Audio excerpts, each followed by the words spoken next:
விஷ்ணு புராணம். குருவிடம் தனது சந்தேகங்களை கேட்கும் மைத்ரேய முனிவர். சூரியன் ஆகாயத்தில் எழுந்து கொண்டிருந்த நேரத்தில் பராசர முனிவர் காலையில் செய்ய வேண்டிய கடமைகளை முடித்துவிட்டு பத்மாசனத்தில் அமர்ந்திருந்தார்.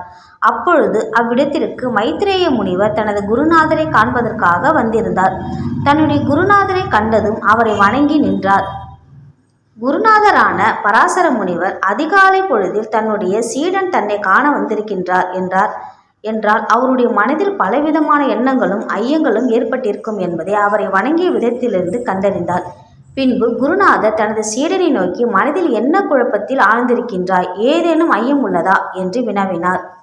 மைத்ரேய முனிவரும் தனது குருநாதரை வணங்கி, ஆம் குருநாதரே, அனைத்து வேதங்களையும் தர்ம சாஸ்திரங்களையும் வேதாந்தங்களையும் தங்களிடமிருந்து நான் கற்றறிந்தேன்.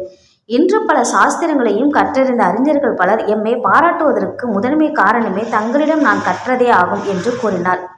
குருவும் தனது சீடனை நோக்கி, சாஸ்திரம் தொடர்பான அனைத்து தகவல்களையும் யாம் அறிந்த செய்திகளையும் உமக்கு எடுத்து கூறினோம். ஆயினும் அவைகள் உண்மை வந்தடைய வேண்டும் என்பது இருந்ததினால் மட்டுமே உம்மால் அதை முழுமையாக கற்றறிய முடிந்தது என்று கூறினார். சீடரும் தமக்கு கலைகளை கற்றுக் கொடுத்த குருவை வணங்கி, பின்பு, குருவே, எமக்கு ஒரு சந்தேகம் இருக்கின்றது, அதை பற்றி தாங்கள் எடுத்துரைக்க வேண்டும் என்று வேண்டுகிறேன் என்று கூறினார். குருவும், உமது சந்தேகங்களை உரைப்பாயாக, எம்மால் முடிந்த அளவு அந்த சந்தேகங்களை நிவர்த்தி செய்கின்றேன் என்று கூறினார். குருவே, தர்மங்கள் பல அறிந்தவரே, நாம் வாழ்ந்து கொண்டிருக்கக்கூடிய இந்த உலகம் எவ்விதத்தில் உண்டாகியது?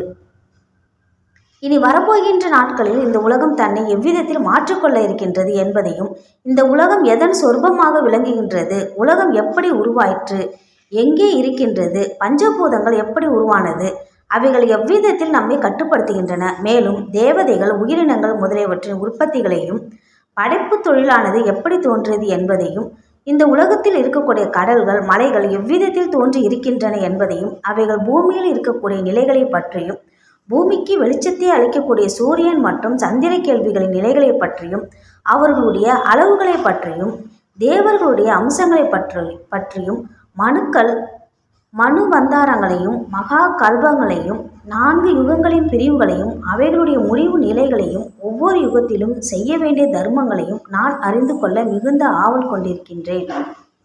முனிவர்களில் சிறந்தவரே, தேவர்கள், வேந்தர்கள், முனிவர்கள் முதலியவர்களின் வரலாறுகளையும் ஒவ்வொரு குலத்தினர் செய்ய வேண்டிய குல தர்மங்களையும் பிரம்மச்சரியம் முதலான தர்மங்களையும் வசிஷ்ட முனிவரின் பேரனான எனது குருநாதரே, தாங்களே எமக்கு மேற்கொண்ட ஐயங்களுக்கு பதிலளிக்க வேண்டும் என்று வேண்டி நிற்கின்றேன் என்று கூறினார். அதற்கு பராசரர் மைத்ரேய முனிவரை நோக்கி பின்வருமாறு தமக்கு அறிந்த விஷயங்களை எடுத்துரைக்க துவங்கினார்.